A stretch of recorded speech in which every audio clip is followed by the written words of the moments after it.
El día de hoy vamos a ver una introducción a Python de manera muy rápida. Lo que vamos a ver el día de hoy son prime input, principales tipos de datos en Python, ciclos, condicionales y funciones. Vamos a ver esas 5 cosas. Y vamos a aplicarlo a un pequeño proyecto muy pequeño. Entonces vamos a entrar aquí a Google Colaboratory. Nada más como recordatorio, recuerden que tienen así como sus partes de celdas de código, celdas de texto.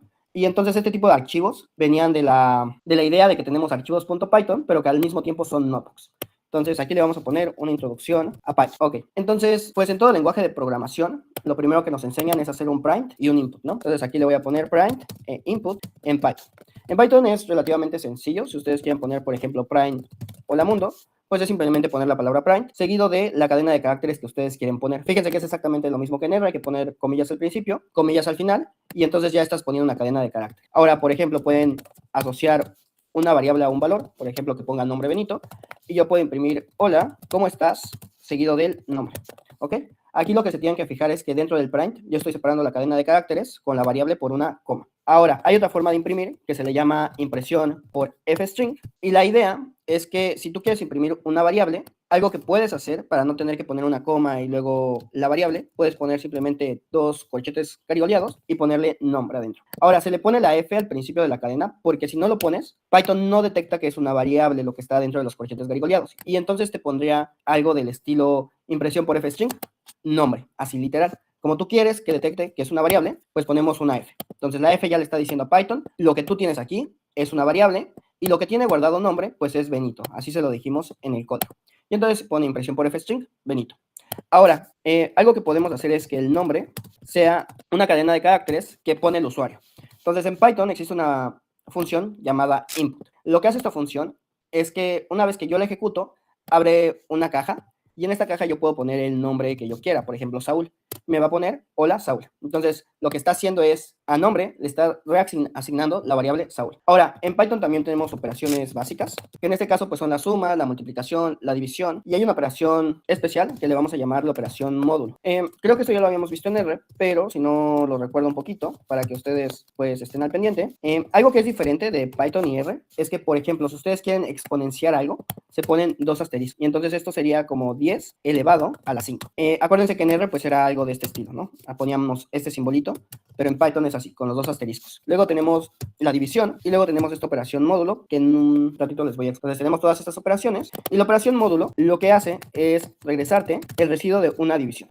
Entonces, por ejemplo, si yo pusiera 10 módulo 3, pues si yo divido 10 entre 3, me cabe 3 veces y me sobra 1, que es lo que estaría regresándome aquí. Por ejemplo, si yo pusiera 37 módulo 2, pues entonces me va a decir, bueno, cuando tú divides el 37 entre 2, lo que te va a sobrar o lo que te resta, pues es 1. Y es lo que me queda aquí, ¿no? El residuo de esa división. Ahora, por ejemplo, si yo pusiera 34 módulo 2, pues el 34 es divisible entre 2. Entonces, como es un número par, lo que me va a quedar a la hora de dividir, pues es 0. Básicamente es lo que hace la operación módulo. Y ahora tenemos operaciones lógicas, al igual que en R, ¿no? Entonces, básicamente este es un repasito de lo que hemos visto hasta el momento. Entonces, aquí le voy a poner operaciones lógicas. Y pues estas lo que hacen es que nos permiten hacerle preguntas a Python. Entonces yo, por ejemplo, puedo tener 2 valores, por ejemplo, A igual a 15, B igual a 10, y yo puedo preguntar, oye, A es igual a B, y esto en Python se hace poniendo 2 iguales. Entonces, un igual es de asignación. Entonces, por ejemplo, aquí a A tú le estás asignando el número 15, pero cuando yo pongo 2 iguales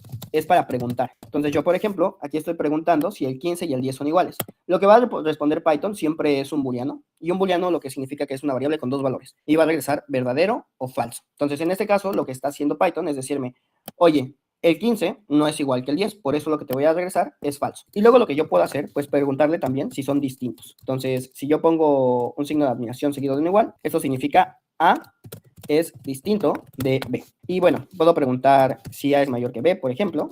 También puedo preguntar si A es menor que B. Puedo preguntar si A es mayor o igual a B o si A es menor o igual a B. Entonces, todo esto lo podemos hacer en Python, al igual que lo podíamos hacer en R. Fíjense que en todos los casos, pues me dio verdadero o falso. Y, por ejemplo, pues este es verdadero, que sería lo correspondiente a este valor. Por ejemplo, preguntar si el 15 es mayor o igual a 10, pues también es verdadero, que sería lo que tenemos aquí. Ahora, en Python tenemos tipos de datos. al igual que con R, ¿no? Y aquí la diferencia es que en Python vamos a tener dos tipos de datos especiales, que ya les diré más adelante, pero pues aquí, al igual que en R, tenemos las cadenas de caracteres, que en Python se les va a conocer como los strings, y se conoce con str. Por ejemplo, si yo aquí le pongo type texto, lo que me regresa Python es un string. Entonces, type me permite ver el tipo de dato con el que estoy trabajando.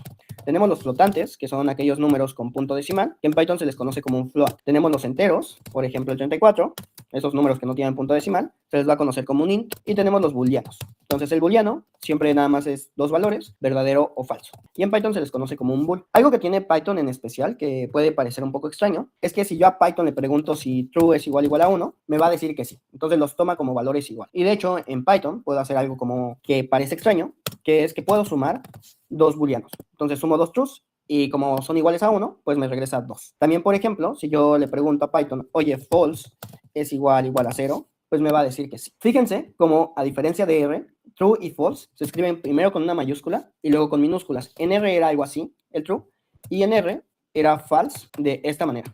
Entonces, esa es la diferencia básica en cuanto al lenguaje que tenemos con Python y R. Al parecer son como lenguas hermanas, si se dan cuenta. Ahora, tenemos otro tipo de datos especiales, que estos como tal no existen en R. Entonces, lo que vamos a tener es algo que le llamamos listas, pero son diferentes a las listas en R. Estas listas son como muy versátiles en el hecho de que nos permiten guardar cualquier objeto. Por ejemplo, podemos guardar cadenas de caracteres como estas, pero también, por ejemplo, podemos guardar incluso listas dentro de listas. Podemos guardar números, 100, 500, o podemos guardar cualquier otro objeto que se nos ocurra. Ahora, fíjense cómo cada objeto que tengo aquí lo estoy separando por una coma. Entonces, este es mi primer objeto, mi segundo objeto, tercer objeto, cuarto objeto, todo este es un objeto de mi lista, quinto objeto y sexto objeto. Pero a diferencia de R, Python empieza a contar desde el 0. Entonces, para Python, este sería el objeto 0, este sería el objeto 1, el objeto 2, todo esto sería el objeto 3, este sería el objeto 4 y este sería el objeto 5. Accedes de una manera muy parecida. Para acceder a un objeto, lo único que vamos a poner es el nombre de mi variable, que es lista, seguido de la posición. Entonces yo, por ejemplo, si quiero acceder al objeto hola, puedo poner lista 1, porque este ocupa la posición 1. Y me regresa lista hola. Por ejemplo, si quisiera acceder a este, tendría que poner 0, 1, 2, 3. Entonces, para acceder a la lista, pongo lista 3. Y me regresa 1, 2, 3. Ahora, algo que van a ver muy importante en Python, sí lo van a ver muy seguido, es cómo agrego un objeto a mi lista. Entonces, para agregar un nuevo objeto, lo único que usamos es el método append. Entonces ponemos lista.append y añadimos manzana. De manera que cuando yo imprimo lista, lo que me regresa es una lista con manzana. Otra función muy importante de las listas es lenLista. Me regresa el número de objetos que tiene una lista. Ok.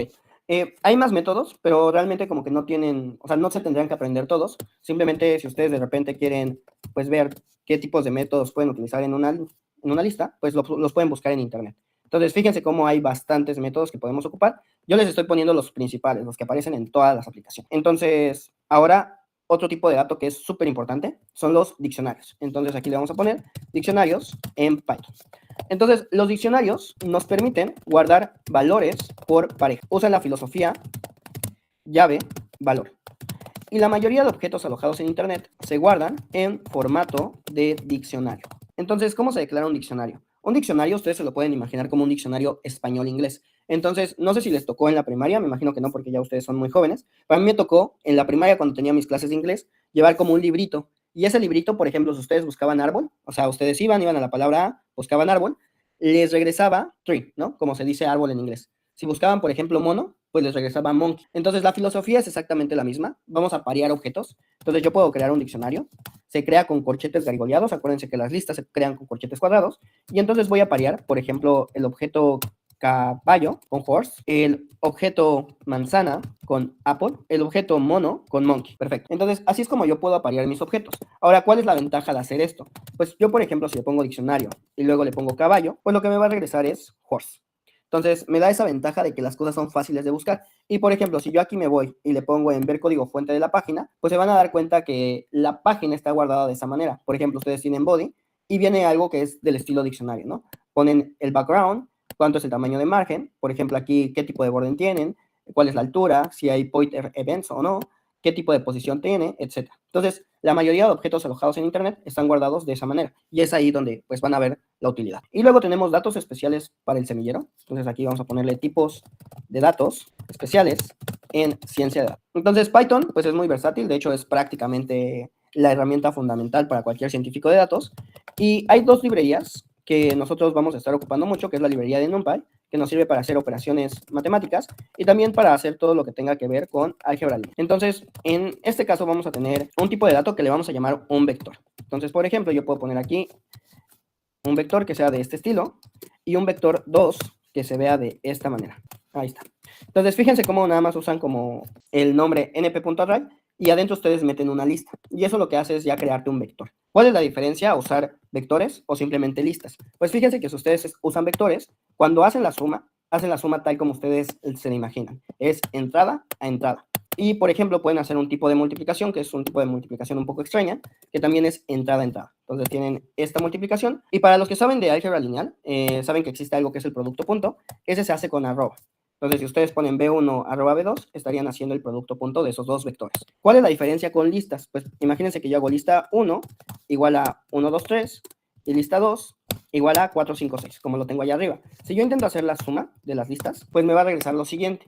Fíjense que como el tipo de dato es diferente, la operación cambió completamente. En vez de estar sumando entrada por entrada, como lo hicimos con los vectores, lo que hace la suma de listas es simplemente concatenarme las dos listas. Y yo, por ejemplo, si intentar hacer una multiplicación, o sea, intentar hacer lista 1 por lista 2, lo que me regresa es un error. Y me dice que es un error de tipo. Me dice que yo no puedo multiplicar secuencias que no son enteros de tipo list. Entonces me dice como de, oye, eso como que no se puede hacer, o no sé cómo hacerlo. No hay una multiplicación definida para las listas. Muy bien. Ahora, ¿cuál es la principal, o cuál es el principal uso de, por ejemplo, los diccionarios? Vamos a indagar un poco más en eso, nada más para tenerlo ahí. Por ejemplo, si ustedes tienen una base de datos de usuarios, pueden pensar en que cada usuario por sí mismo va a ser un diccionario. Entonces, por ejemplo, yo puedo poner aquí Benito, y luego puedo poner algunas cosas que tiene Benito, ¿no? Yo, por ejemplo, puedo poner que tenga algunos ingresos, que tenga algún hobby y que tenga alguna edad. Entonces, acuérdense que estos vienen por parejas. Entonces, la pareja de ingresos va a ser algún número que yo quiera. La pareja de hobby, por ejemplo, le puedo poner guitarra o batería. Y la pareja de edad vamos a ponerle 27. Luego puedo crear otro usuario que sea Jonathan, que igual va a tener como el mismo formato. Entonces, aquí voy a ponerle algo de este estilo. Acá una coma para separar. Entonces, acuérdense, dentro del primer diccionario, porque estos son diccionarios que están unos dentro de otros. Entonces, fíjense, este sería mi primer objeto dentro de mi diccionario, mi primer pareja. Esto de acá es el primer elemento de mi pareja y todo esto de acá es el segundo elemento de mi pareja. En la filosofía de diccionarios, esto se le conoce como llave-valor. Benito va a ser la llave y todo lo que sigue de ahí va a ser el valor de esa llave. Aquí, Jonathan es la llave y todo lo que sigue de ahí es el valor de esa llave. Ahora, podemos agregar otro elemento o otra pareja. Entonces, pues simplemente la voy a poner acá. Y entonces tenemos un diccionario que tiene tres parejas. Van a ver que muchas veces se sigue esta sintaxis, como que Python no es tan regañón a la hora de poner las cosas. Entonces, por ejemplo, algo que pasa muy común en cualquier aplicación o en cualquier API, si ustedes ponen, por ejemplo, usuarios Benito, pues ya lo que te regresa es otro diccionario. Entonces, como tienen diccionarios unos adentro de otros, por ejemplo, yo podría decir, bueno, de Benito quiero el hobby. Y entonces ven que es como fácil acceder a las cosas porque los tienes como en una cierta jerarquía. Entonces ahí tienes Benito Hobby, pues es la guitarra.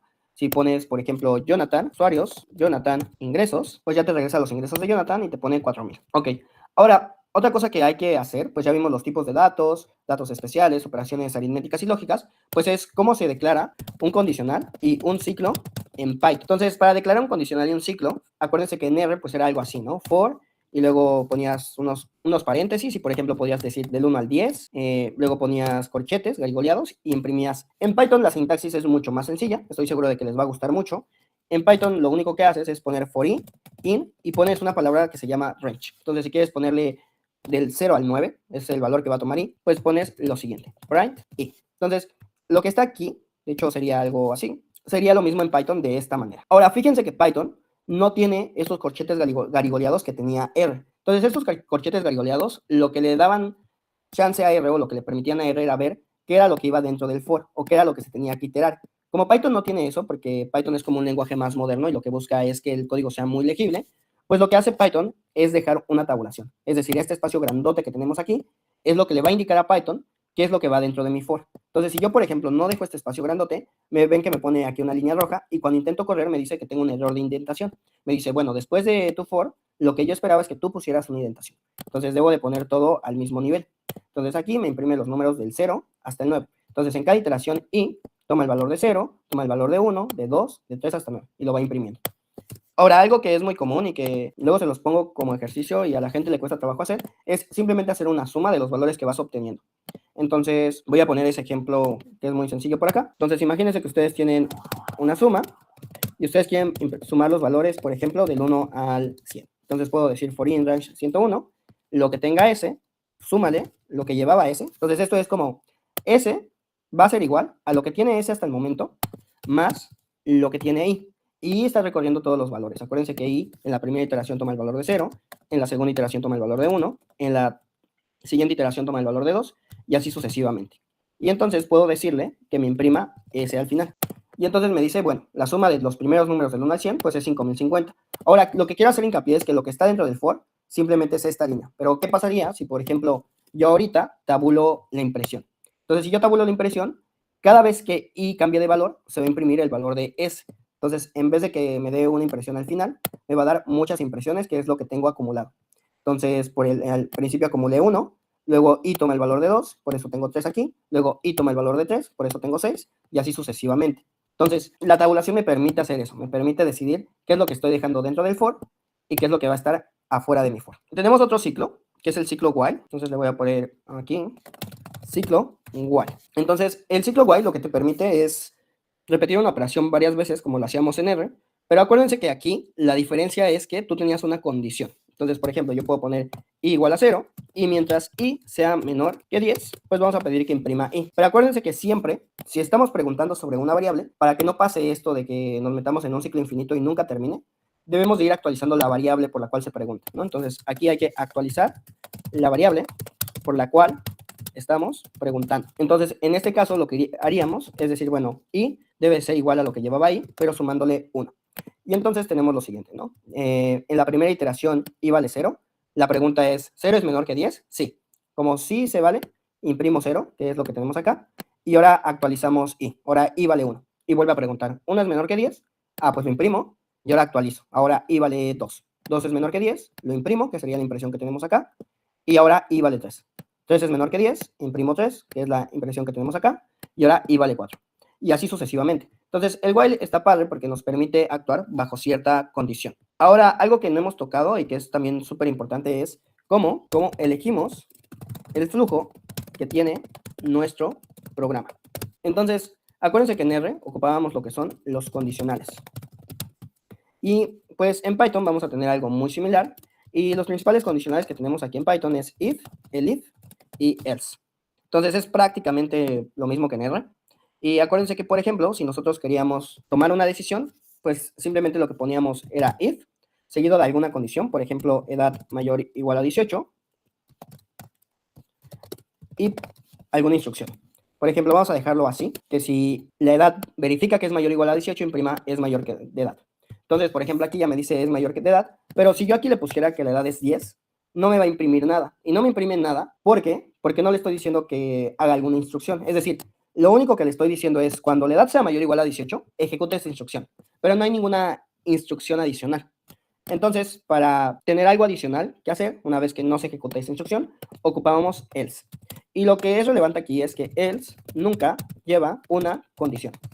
Entonces, fíjense cómo if siempre es la sintaxis de la siguiente manera, if más alguna condición o pregunta que estamos poniendo ahí. Si quieren, aquí le ponemos pregunta, seguida de 2 puntitos, y luego se pone la tabulación. Pero en el caso de else, pues no tienes que poner ninguna condición. Y aquí yo lo que le puedo decir es que en el caso contrario, en caso de que no pases por el if, poner es menor de edad. Entonces aquí me pone es menor de edad. Si yo aquí le pongo 29, pues me pone es mayor de edad. Ahora, si por ejemplo tuviéramos el caso de querer poner más condiciones, podemos ocupar el if. Entonces el if nos permite decidir qué hacer para diferentes casos, ¿ok? Entonces, por ejemplo, si yo pongo aquí edad igual a 35, puedo decir si la edad es más chiquito que 12, vamos a poner aquí, el ejemplo va a ser clasificar a una persona por su edad. Entonces, si la edad es más chiquita que 12, pues nosotros podemos poner que la persona es un niño. Ahora, por ejemplo, pues podemos poner si la edad es más chiquita que 18, la persona es un adolescente, y si la edad es menor que igual a 30, la persona es un joven adulto. Y luego, pues simplemente aquí podemos poner la persona es un adulto. Entonces, fíjense cómo el if me permite añadir más condiciones. Ahora, Python, todo esto lo va a tomar como un solo bloque de código. ¿A qué me refiero con el que lo toma como un solo bloque de código? Lo que va a hacer Python, vamos a poner aquí, por ejemplo, 20, va a decir, mira, la primera condición es 20 menor o igual a 12. Aquí, si yo pregunto 20 menor o igual a 12, Python me va a regresar false. Entonces dice, bueno, esta instrucción no la tengo que ejecutar. Y lo que va a hacer Python es brincarse a la siguiente. Y va a decir, ah, mira, la edad es menor o igual a 18, no. Entonces, esta instrucción tampoco la voy a ejecutar. Y luego Python se va a la siguiente y dice, ah, la edad es menor o igual a 30, pues sí. Y entonces, como sí, pues voy a ejecutar, la persona es un joven adulto, y de ahí se va a salir de la ejecución. O sea, ya no va a ser otra cosa que tenga que ver con este ciclo. Por ejemplo, imaginemos que ahora es 15. Entonces, con 15, lo que va a pasar es que va a preguntar, oye, 12 es menor o igual a 15, o más bien 15 es menor o igual a 12, pues esto es falso. Entonces me brinco esta instrucción. Entonces me brinco la persona es un niño.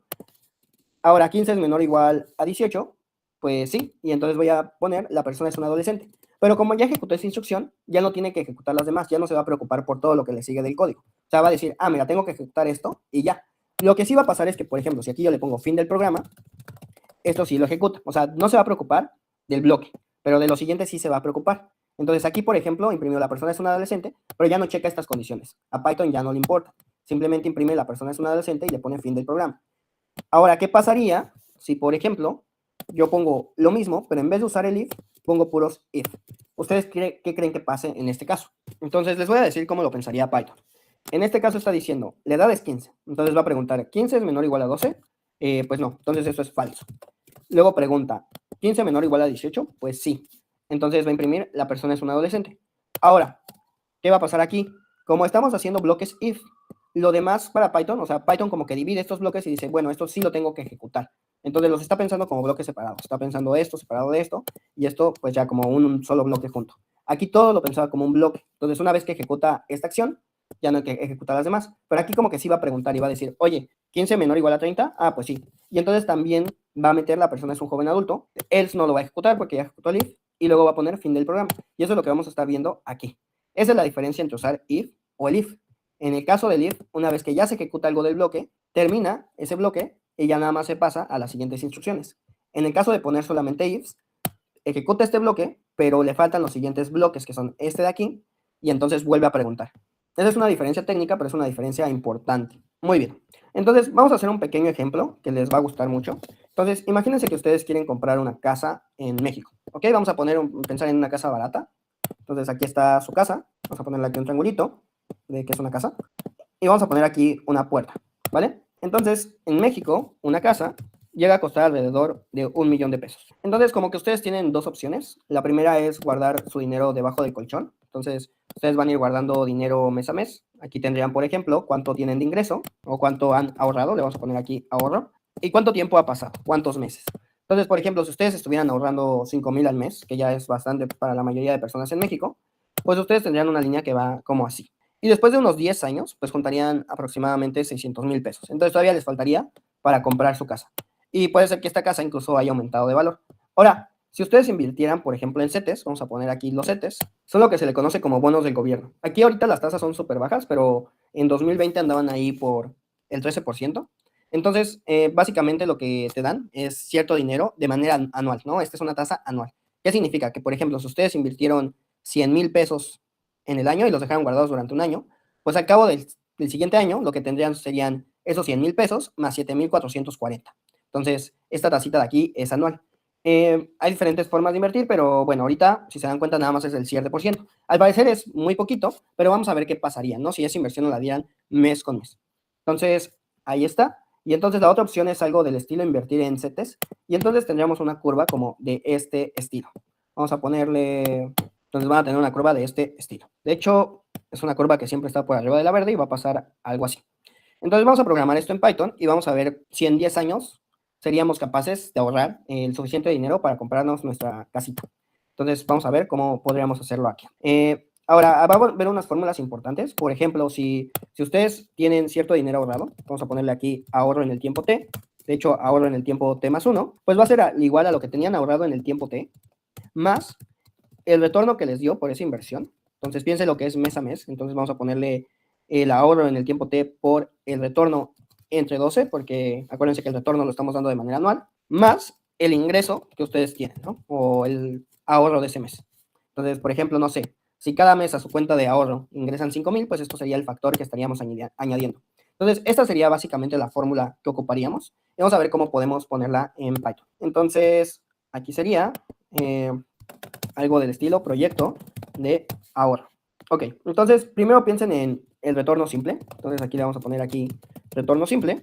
Y piénsenlo como una lista que al principio está vacía. ¿Qué va a pasar? Pues que nosotros podemos poner algo del estilo for i o for mes, in range, meses. Lo que vamos a hacer es lo siguiente. Si nosotros no ahorramos, o sea, simplemente vamos guardando. Aquí, por ejemplo, vamos a poner que el número de meses, digamos unos 15 meses, ¿no? Digo, unos 15 años. Entonces sería como 15 por 12. Entonces, si nosotros no ahorramos, aquí es el caso no invierto más bien, pues lo único que tendríamos guardado pues sería nuestro ingreso. Aquí vamos a ponerle algo del estilo ingreso igual a 5,000.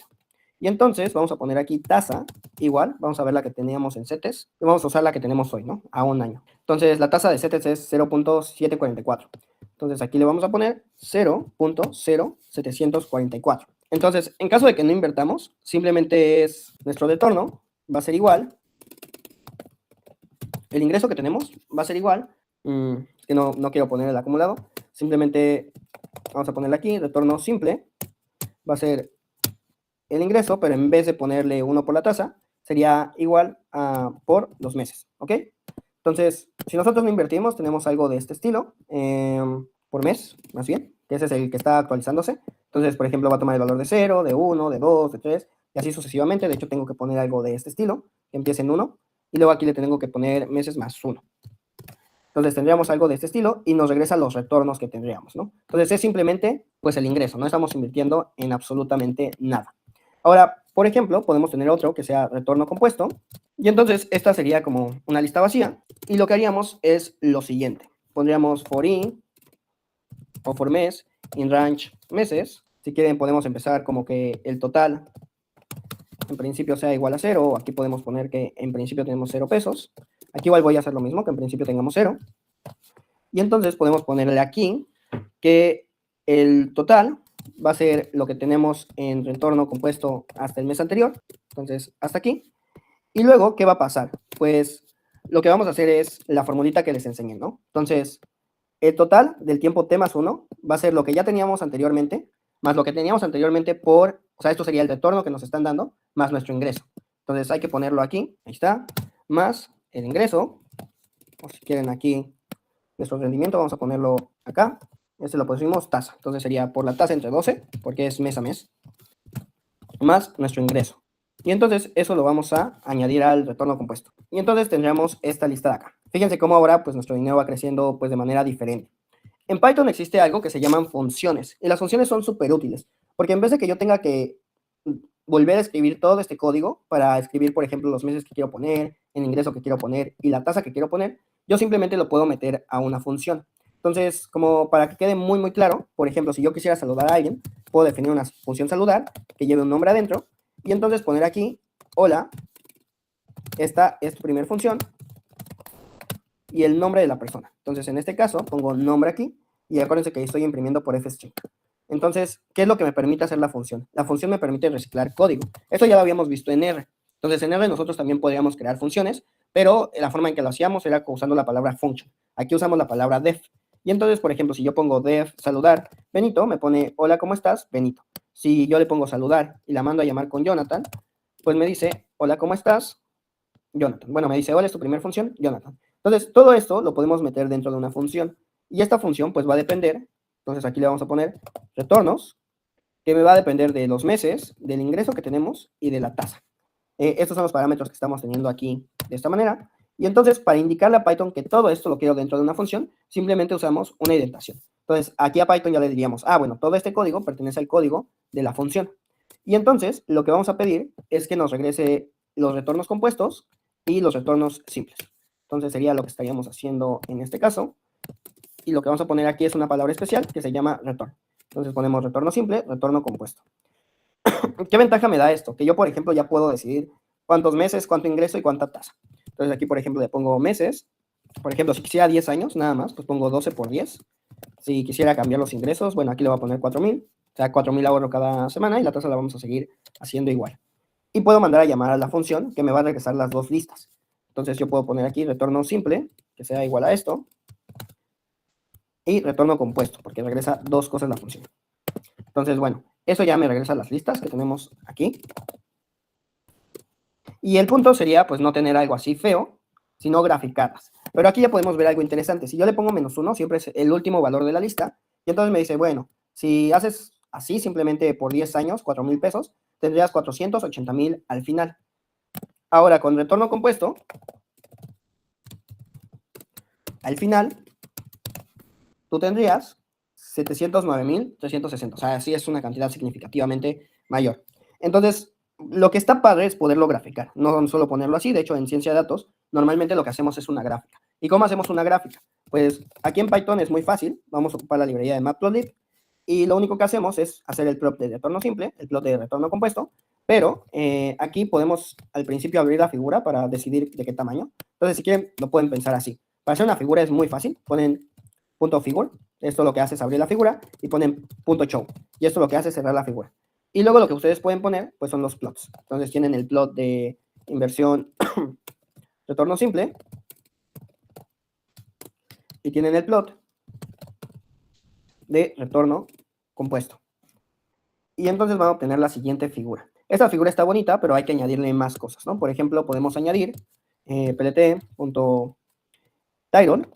Entonces aquí podemos añadirle un título y ponerle retornos simples versus compuestos, o más bien diferencia de tipo de ahorro. Y aquí, por ejemplo, en el eje X podemos poner ahorro total, y en el eje Y podemos poner, en el eje X podemos poner meses.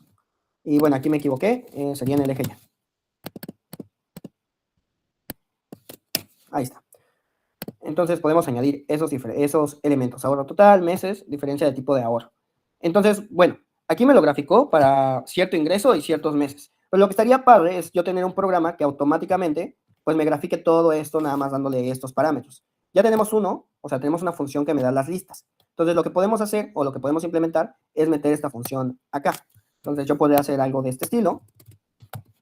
Y entonces podría hacer una función que me haga la gráfica. Entonces, graficar ahorros, y entonces lo que yo tendría que pasarle es el número de meses, el ingreso que yo voy a estar guardando y la tasa. Y entonces todo esto lo puedo meter dentro de una función, ahí está, que va a quedar de la siguiente manera. Entonces, ahora yo, por ejemplo, si yo digo graficar ahorros, y ahora, por ejemplo, imagínense que son durante 20 años, que serían 240 meses.